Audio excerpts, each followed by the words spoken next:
ಹೆಂಗೈತೆ ಮತ್ತೆ ಹೆಂಗೆ ಮಾಡು ಮಾಡು. Hi everyone, welcome back to my YouTube channel. ಇವತ್ತಿನ ಒಂದು ಮಿನಿ ಲಾಗ್ನ ಡೇ ಮಿಲ್ಕಿಂದ ಸ್ಟಾರ್ಟ್ ಮಾಡ್ತಿದ್ದೀವಿ. ಮಾರ್ನಿಂಗ್ ಬ್ರೇಕ್ಫಾಸ್ಟ್ ಇವತ್ತು ನಮ್ಮ ಮನೆಯಲ್ಲಿ ಪಾಲಕ್ ರೈಸ್ನ ಮಾಡಿದ್ವಿ. ಪಾಲಕ್ ತಿನ್ನೋದ್ರಿಂದ ತುಂಬ ಹೆಲ್ತಿಗೆ ಒಳ್ಳೆಯದು. ಸೊ ಹಾಗಾಗಿ ಪಾಲಕ್ ರೈಸ್ ಮಾಡೋಣ ಅಂತ ಹೇಳ್ಬಿಟ್ಟು, ಇದರಲ್ಲಿ ಐರನ್ ಕಂಟೆಂಟ್ ಜಾಸ್ತಿ ಇರುತ್ತೆ. ಸೊ ಬ್ಲಡ್ ಇಂಪ್ರೂವ್ಮೆಂಟ್ ತುಂಬ ಚೆನ್ನಾಗಾಗುತ್ತೆ ಅಂತ ಹೇಳ್ಬಿಟ್ಟು ಹೇಳ್ತಾರೆ. ಹಾಗಾಗಿ ಪಾಲಕ್ನ ತಿನ್ನೋದು ತುಂಬ ಒಳ್ಳೆಯದು. ಹಾಗೆ ಪಾಲಕ್ ರೈಸ್ ಮಾಡಾದಮೇಲೆ ಮೊನ್ನೆ ನಾನು ರಾಗಿನ ಮೊಳಕೆ ಕಟ್ಟಿ ಈ ಥರ ಇಟ್ಟಿದ್ದೆ. ಇದರಿಂದ ನಾನು ಒಂದು ಬೆಸ್ಟ್ ಆಗಿರೋ ವೆಯ್ಟ್ ಗೇಯ್ನ್ ಡ್ರಿಂಕಿಂಗ್ ಪೌಡ್ರನ್ನ ಮಾಡ್ತಾಯಿದ್ದೀನಿ. ಸೊ ಇದನ್ನು ನೋಡೋಣ ಹೇಗೆ ಮಾಡೋದು ಅಂತ ಹೇಳ್ಬಿಟ್ಟು ನಾನು ನಿಮ್ಗೆ ತೋರಿಸ್ತೀನಿ. ಈ ರಾಗಿನ ಈ ಥರ ಮೊಳಕೆ ಬರೆಸಿ ಇದನ್ನು ಬಿಸಿಲಿಗಿಟ್ಟು ಒಣಗಿಸ್ತಾ ಇದ್ದೀನಿ.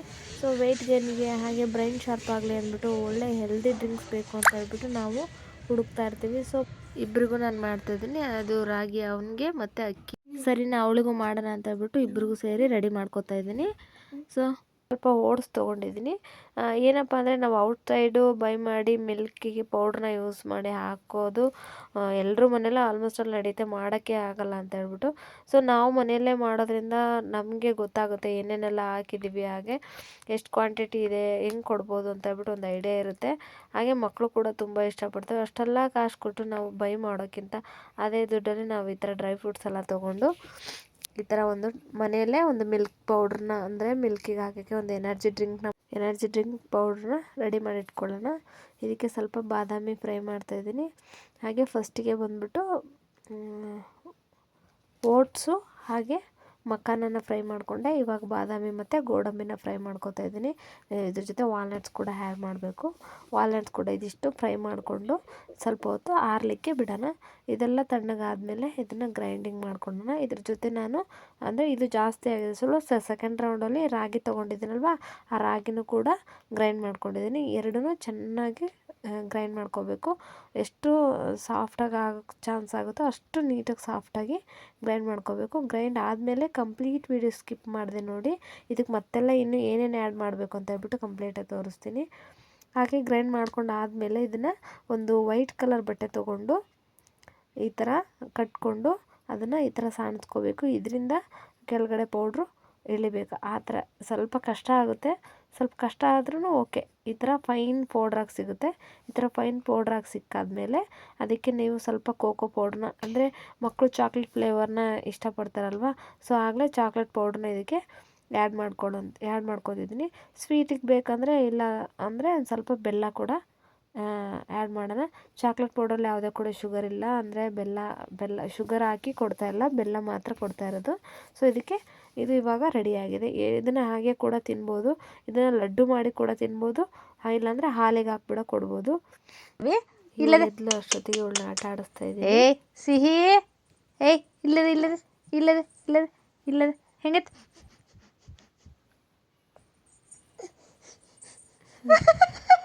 ಮುದ್ದಾಗಿ ಈ ಥರ. ಅಷ್ಟೊತ್ತಿಗೆ ಸ್ಕೂಲಿಂದ ನನ್ನ ಮಗ ಬಂದ, ಅವನಿಗೆ ಒಂದು ಲಡ್ಡು ಮಾಡ್ಕೊಡೋಣ ಇದರಲ್ಲಿ ಅಂದ್ಬಿಟ್ಟು ಇದರಲ್ಲಿ ಒಂದು ಲಡ್ಡು ಮಾಡ್ತಾಯಿದ್ದೆ.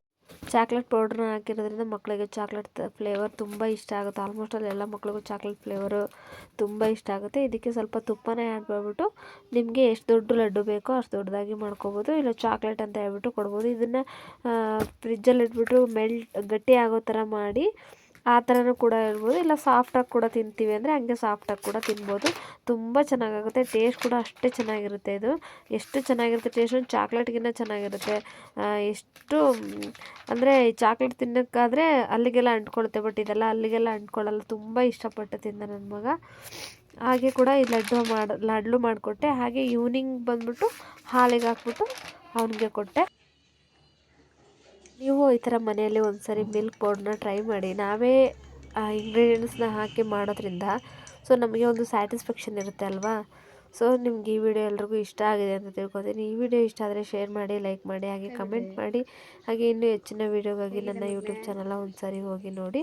ಹಾಗೆ ಇನ್ನೊಂದು ಯೂಸ್ಫುಲ್ ಆಗಿರೋ ಒಂದು ತೋರಿಸ್ತೀನಿ. ಏನಪ್ಪ ಅಂದರೆ ಇದು ನೀರಲ್ಲೇ ಅನ್ನ ಹಾಕಿಟ್ಟಿದ್ದೀನಿ. ಯಾಕಪ್ಪ ಅಂದರೆ ನಿನ್ನೆ ನನಗೆ ಸಿವಿಯರ್ ಗ್ಯಾಸ್ಟ್ರೈಟಿಸ್ ಆಗಿತ್ತು. ಸೊ ಹಾಗಾಗಿ ಡಾಕ್ಟ್ರು ಒಪಿನಿಯನ್ನು ನಿನ್ನೆ ಮಾಡಿರೋ ಅನ್ನನ ನೀರಿಗೆ ಹಾಕ್ಬಿಟ್ಟು ಇಡಬೇಕು. ಅಂದರೆ ಹಾಫ್ ಡೇ ಆದಮೇಲೆ ಆ ಅನ್ನನ ಮೊಸರು ಜೊತೆ ತಿನ್ನೋದ್ರಿಂದ ಗ್ಯಾಸ್ಟ್ರೈಟಿಸ್ ರಿಲೀಸ್ ಆಗುತ್ತೆ. ಹಾಗೆ ಒಳ್ಳೆ ಈಸ್ಟ್ ಪ್ರೊಡ್ಯೂಸ್ ಆಗುತ್ತೆ. ಹಾಗೆಲ್ಲ ಆ ರೈಸ್ನ ತಿನ್ನೋದ್ರಿಂದ ಗ್ಯಾಸ್ ಕಮ್ಮಿ ಆಗುತ್ತೆ ಅಂತ ಹೇಳ್ಬಿಟ್ಟು ಈ ಫುಡ್ನ ತಿನ್ನೋದ್ರಿಂದ ಸ್ಟಮಕ್ ಕಂಫರ್ಟಬಲ್ ಆಗಿರುತ್ತೆ ಅಂತ ಹೇಳಿದರು. ಸೊ ಹಾಗಾಗಿ ಇದನ್ನು ಮಾಡ್ತೀನಿ. ಎಷ್ಟೋ ಜನ ಗ್ಯಾಸ್ಟ್ರೈಟಿಸ್ ಆದಾಗ ಏನು ತಿನ್ನಬೇಕು ಅನ್ನೋ ಕನ್ಫ್ಯೂಷನ್ ಇರುತ್ತೆ. ಸೊ ಯಾರಿಗಾದ್ರೂ ಯೂಸ್ ಆಗುತ್ತೆ ಅಂದ್ಬಿಟ್ಟು ಈ ಒಂದು ನಾನು ಮಾಡ್ಕೊಂಡಿರೋ ಒಂದು ಇದನ್ನು ನಾನು ನಿಮ್ಮ ಜೊತೆ ಶೇರ್ ಮಾಡ್ಕೊತಿದ್ದೀನಿ. ಮತ್ತು ಆ ನೀರಲ್ಲಿ ಹಾಕಿರ್ತೀವಲ್ಲ, ಅನ್ನದ ಜೊತೆ ನೀರು ಹಾಕಿರ್ತೀವ, ಆ ನೀರು ಅದರಲ್ಲಿ ಈಸ್ಟ್ ಇರುತ್ತೆ. ಸೊ ಅದನ್ನು ಕೂಡ ಆ್ಯಡ್ ಮಾಡಿಕೊಂಡು ತಿನ್ಬೋದು.